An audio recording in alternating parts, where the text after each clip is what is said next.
नमस्कार। बहुत दिनों बाद आप मुझे इस चैनल पर देख रहे हैं।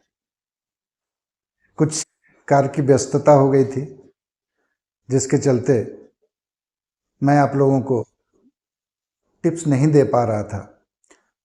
पर अब मैंने सोचा कि नहीं, अब ये लगातार होगा और वैसे स्टूडेंट्स जिनको टिप्स की बहुत ज़रूरत है, जिनको सलाह की ज़रूरत है और वो किस तरीके से अपने भविष्य निर्माण को करें, उनके लिए मैंने बहुत सोचा। सोचने के बाद मुझे लगा कि मैं अपनी सारी एक्सपीरियंस जो मैंने कॉरपोरेट इंडस्ट्री में कमाई है, वो सारे एक्सपीरियंस जो मैंने कॉलेजेस यूनिवर्सिटी में देखा है, समझा है, आपके साथ बांटूं और आपको आपके भविष्य निर्माण में मदद करूं। इसको लेकर के हमने 3 चैनल बनाया है।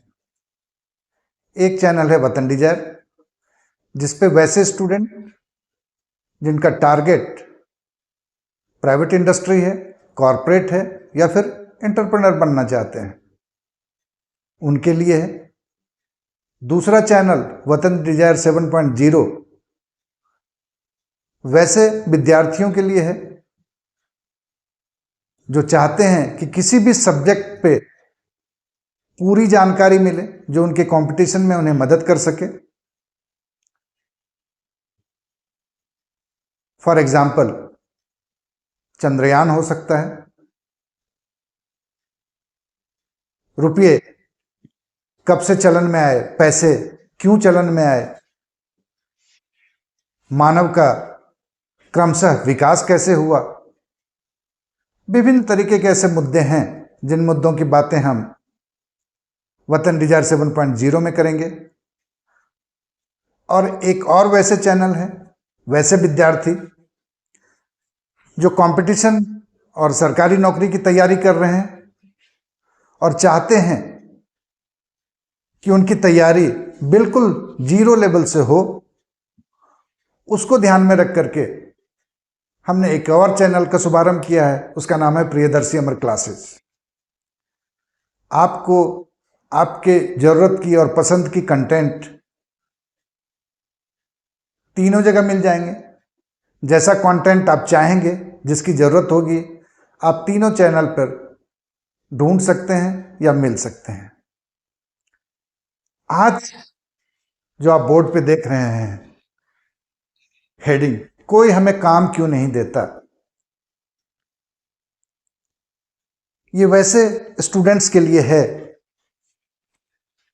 जो ये सोचते हैं कि अब मेरी पढ़ाई हो गई, मैंने बायोडाटा बना लिया और अब मैं फील्ड में जाता हूं कंपनियों के पास और कहता हूं कि मुझे काम दो। अच्छा सोच है, अच्छी पहल भी है, पर खुद से सवाल कीजिए आप कि कोई आपको काम क्यों दे। इसका जवाब आपको ही ढूंढना पड़ेगा कि कंपनियां आखिर आपसे चाहती क्या हैं। आप कंपनी से क्या चाहते हो? आपका सीधा सा सवाल होगा, पैसे। यहीं पर आपको समझना पड़ेगा, पैसा बाई प्रोडक्ट है। आप सिर्फ पैसे के लिए अगर जा रहे हैं तो आपको जॉब में डिससेटिस्फेक्शन होगा, जॉब को आप इंजॉय नहीं कर पाएंगे। ये छोटी छोटी चीजें हैं जो हमें समझनी पड़ेगी। हमने जो प्राइमरी एजुकेशन लिया, हमने सेकेंडरी एजुकेशन लिया, हमने हायर एजुकेशन लिया और वैसे सब्जेक्ट को चुना जो मेरे भविष्य निर्माण में कहीं ना कहीं मदद करे। पर आप सोच रहे होंगे कि मैंने बीए इन एंथ्रोपोलॉजी लिया, एंथ्रोपोलॉजी का प्राइवेट इंडस्ट्री में क्या काम? बहुत सही आप सोच रहे हैं। यही जो काउंसलिंग हमारे यहां होती है ना,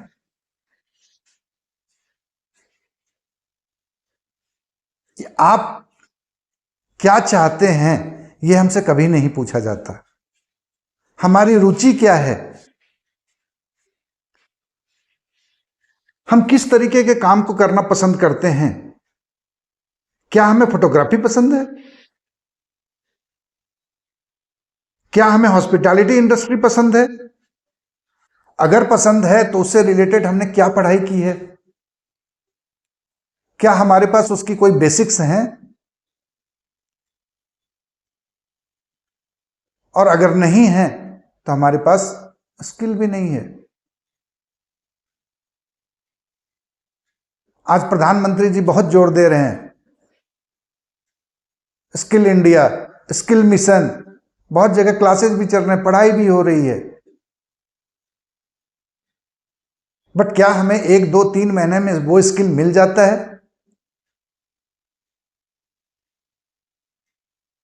ये सोचने वाली बात है, जरा सोचिएगा।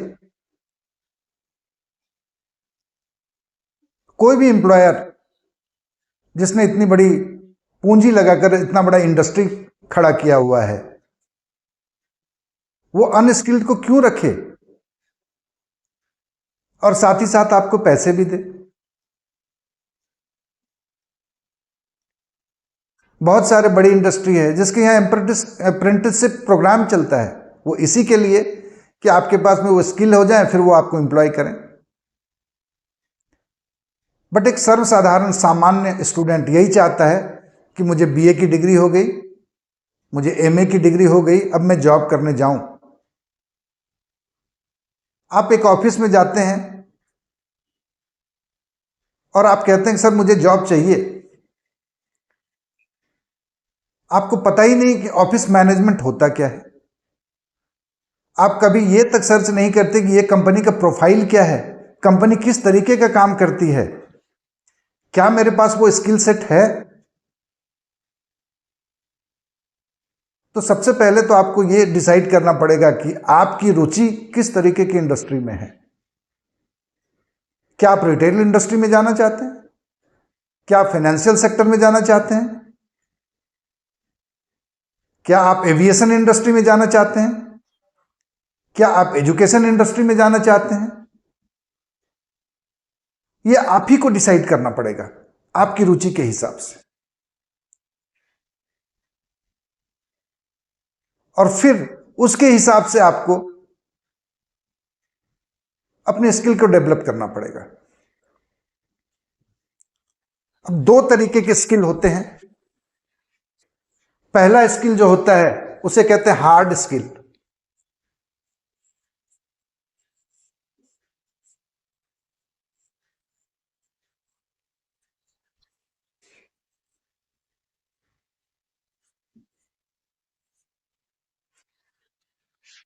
हार्ड स्किल का क्या मतलब होता है?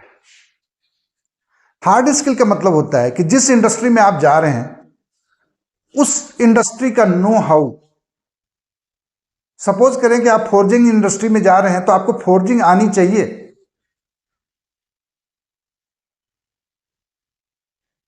अब वहां भी एक इंडस्ट्री है, सपोज करें कि आप टाटा स्टील में जा रहे हैं, टाटा स्टील में अकाउंट्स भी है, टाटा स्टील में एचआर भी है, टाटा स्टील में टेक्निकल डिविजन्स भी है। आप किस चीज के लिए नौकरी चाह रहे हैं? अगर आप एचआर की बात करते हैं तो एचआर का काम क्या होता है, उसके जॉब रोल क्या होते हैं, यह आपको पता होना चाहिए। एक बार्बर, सपोज करें कि आप एंटरप्रेन्योर बनना चाहते हैं, एक बार्बर शॉप खोलना चाहते हैं, बार्बर शॉप का चेन खोलना चाहते हैं,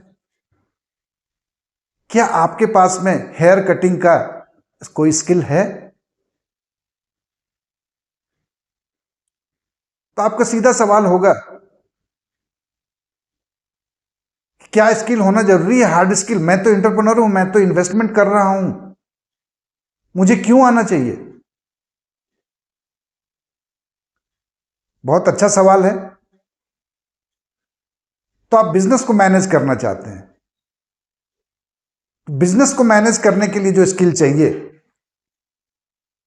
उस स्किल की हम बात बाद में करेंगे। सबसे पहले हम हार्ड स्किल को समझते हैं कि कोर स्किल जिसको कहते हैं, कोर कॉम्पिटेंसी, आप जो भी काम करें, क्या आपके पास उस काम की कोर कॉम्पिटेंसी है? अगर नहीं है तो आप ट्रेंड हो उसमें।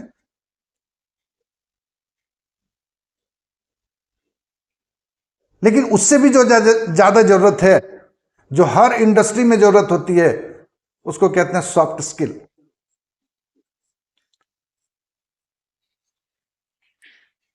और यह सॉफ्ट स्किल आपको हर इंडस्ट्री में जरूरत पड़ेगी। ये हमें कभी किसी स्कूल में नहीं पढ़ाया जाता, किसी कॉलेज में नहीं पढ़ाया जाता। या तो हम घर से सीखते हैं, अपने माहौल से सीखते हैं, या फिर हम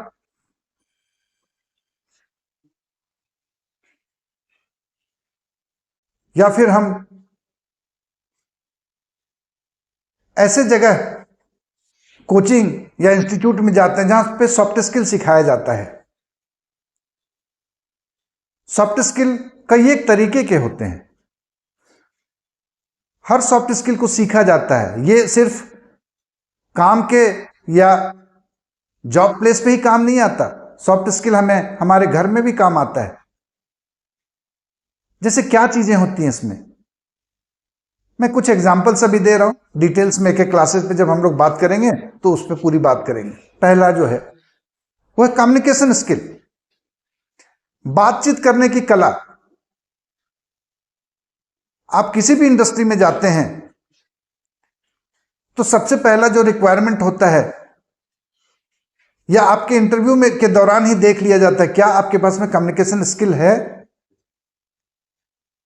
क्या आप कस्टमर को डिलाइट कर सकते हैं अपनी बातों से? आपका सवाल होगा कि कम्युनिकेशन किसे नहीं आता? हम तो बचपन से बात करते आ रहे हैं। बात करना अलग बात है, बट अपनी बात को अच्छी तरीके से रखना और उस बात का इंपैक्ट होना दूसरी बात है। उसी तरीके से लिसनिंग स्किल है। आप कहेंगे मेरे पास कान है, हम तो सुनते ही हैं, पर हम नहीं सुनते हैं, अफसोस की बात। और किसी भी बिजनेस प्लेसेस पे जब ग्राहक आपको कुछ कहना चाहता है और आप नहीं सुनते हैं तो वो दुखी हो जाता है, अनहैप्पी हो जाता है। ऐसे बहुत सारे स्किल हैं। डिसीजन मेकिंग स्किल है, परसुएसिव स्किल्स है। एक एक स्किल के बारे में हम लोग जानेंगे। और ये सारे स्किल्स जब आपके पास हो जाते हैं फिर आप एक्सपर्ट हो जाते हैं। और इंडस्ट्री आपसे चाहती है, इंडस्ट्री चाहती है कि हमें सर्वगुण संपन्न मिले, हार्ड स्किल भी हो और सॉफ्ट स्किल भी हो। बट अगर आप टेक्निकल नहीं हैं तो आप कहेंगे कि हार्ड स्किल हम कितना सीखें, हम तो इंडस्ट्री चेंज करते रहते हैं। आज हॉस्पिटैलिटी में है, कल एविएशन में चले जाएंगे, परसों किसी और इंडस्ट्री में चले जाएंगे। कोई बात नहीं, आपके लिए वो जरूरत नहीं है, क्योंकि जो टेक्निकल टीम होती है उसके लिए हार्ड स्किल, हार्डकोर होना जरूरी है। बट सॉफ्ट स्किल में तो आपको मास्टर होना ही पड़ेगा। फिर भी ऐसा नहीं हो सकता कि आप किसी इंडस्ट्री में सक्सेस होना चाहते हैं और हार्ड स्किल थोड़ी भी नहीं है आपके पास। और जब ये हमें नहीं होता है तो एम्प्लॉयर इंटरव्यू के दौरान ही समझ जाता है कि हम या आप उसके किसी काम के नहीं हैं। इंटरव्यू का मतलब ही होता है कि वो आपके व्यू में इंटर करना चाहता है। वो जानना चाहता है कि उसके बारे में, किसी टॉपिक के बारे में आपकी अपनी क्या राय है, आपकी मौलिक क्या राय है। अगर आप अपनी कोई राय नहीं रखते, राय नहीं बना पाते, तो एम्प्लॉयर को लगता है कि आप किसी भी मुद्दे पे आपकी अपनी कोई पकड़ नहीं है।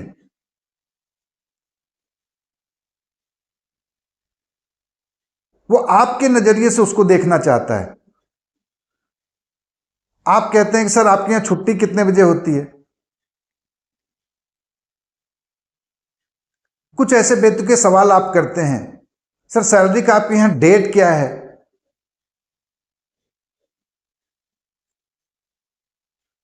तो हमें जानना पड़ेगा कि इंटरव्यू स्किल क्या होता है, इंटरव्यू दिया कैसे जाता है। आपके मन में हमेशा रहता है कि प्राइवेट नौकरी में स्टेबिलिटी नहीं है। किसने कहा?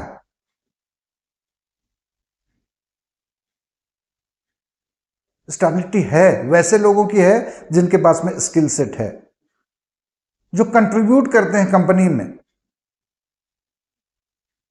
कंट्रीब्यूशन का मतलब ये नहीं होता है कि आप मॉनेटरी कंट्रीब्यूट, आप अपने समय को करते हैं, आप अपने स्किल को करते हैं, आप अपने एक्सपीरियंस को करते हैं और कंपनी को एक मुकाम से अगली मुकाम तक ले जाते हैं। तो जब भी आप इंटरव्यू के लिए जाएं,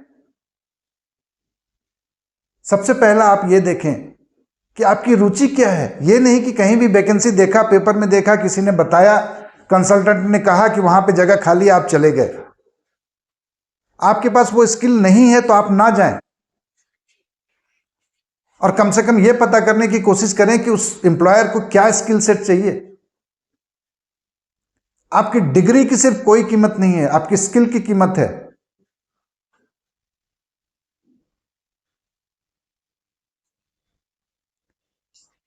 शायद आप समझ रहे होंगे मैं जो कहना चाह रहा हूं, इसलिए मैंने दिया। कोई हमें काम क्यों नहीं देता? आप 2 4 5 इंटरव्यू देने के बाद आप फ्रस्ट्रेट हो जाते हैं। आपको जब इंटरव्यू के लिए बुलाया गया, आप आधा घंटा लेट आते हैं।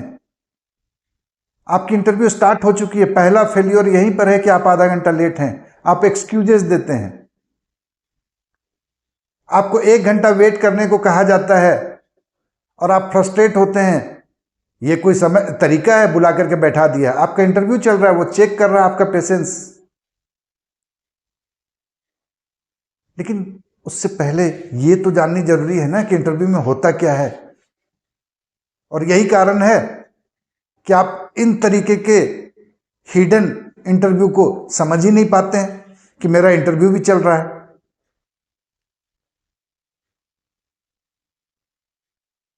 ऑफिस मैनेजमेंट के बारे में आपसे पूछा जाता है, क्या सोशल मीडिया पे आपको डाटा निकालना आता है? सोशल मीडिया से आप कहते हैं नहीं।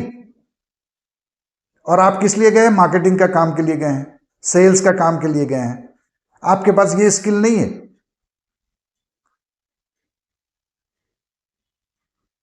आपको कहा जाता है कि आप सेल्स एंड मार्केटिंग का काम करेंगे, आप कहते हैं नहीं करेंगे, क्योंकि आपके पास में सेल्स का समझ नहीं है। कहने का मतलब यह है कि जब भी आप किसी प्राइवेट इंडस्ट्री को टारगेट कर रहे हैं तो आपके पास में वो स्किल सेट होना चाहिए, तभी आपकी कद्र है, तभी आपकी पूछ है, तभी आपके पास नौकरी है।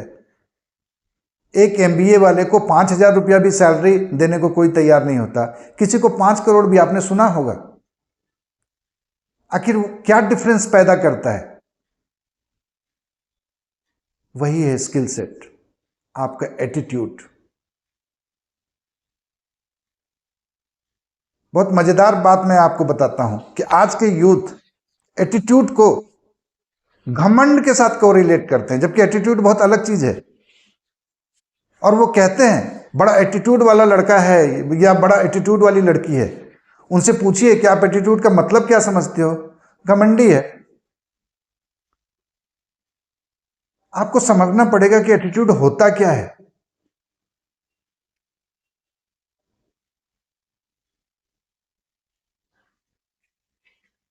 आज बहुत दिनों के बाद आया हूं और आपको एक बार मैंने इसीलिए जगाया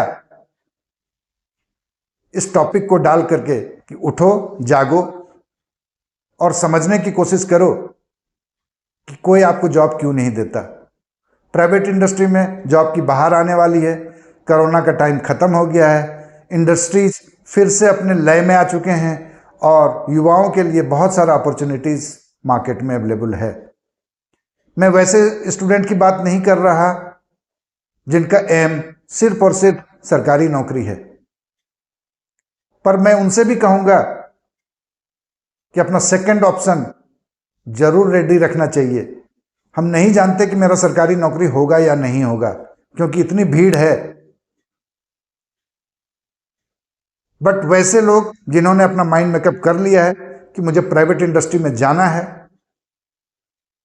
आप अपना स्किल को बढ़ाएं, स्किल को समझें, इंडस्ट्री क्या चाहती है उसको समझें, आपकी अपनी एक्सपेक्टेशन क्या है, इंडस्ट्री आपसे क्या चाहती है इसे समझें, और दोनों के बीच में आप क्या चाहते हैं, इंडस्ट्री क्या चाहती है, दोनों के बीच में जो गैप है उस गैप को फुलफिल करें, भर लें, आप ब्रिज को पार कर जाएंगे। धन्यवाद। ज़्यादा से ज़्यादा लाइक करें, शेयर करें, सब्सक्राइब करें, और फिर अगले टॉपिक, नए टॉपिक के साथ फिर मिलूंगा। आपसे यह भी आग्रह रहेगा कि आप किस टॉपिक पर वीडियो देखना चाहते हैं, या आपके मन में कोई सवाल है जिसे आप पूछना चाहते हैं, कमेंट्स बॉक्स में ज़रूर लिखें, ताकि मैं आपके सवालों का जवाब दे सकूं और समझ सकूं कि आपके मन में क्या चल रहा है, कहां पर आप फंस रहे हैं, क्या दिक्कत आपको हो रही है। कॉर्पोरेट में, प्राइवेट इंडस्ट्री में अपॉर्चुनिटी की कमी नहीं है, ढेरों नौकरियां हैं। सबसे पहला सवाल है, हमें ये मानना पड़ेगा, खुद को मनाना पड़ेगा कि वो भी नौकरी होती है और उसमें भी अच्छा भविष्य और करियर है। धन्यवाद। फिर मिलते हैं एक नए टॉपिक के साथ।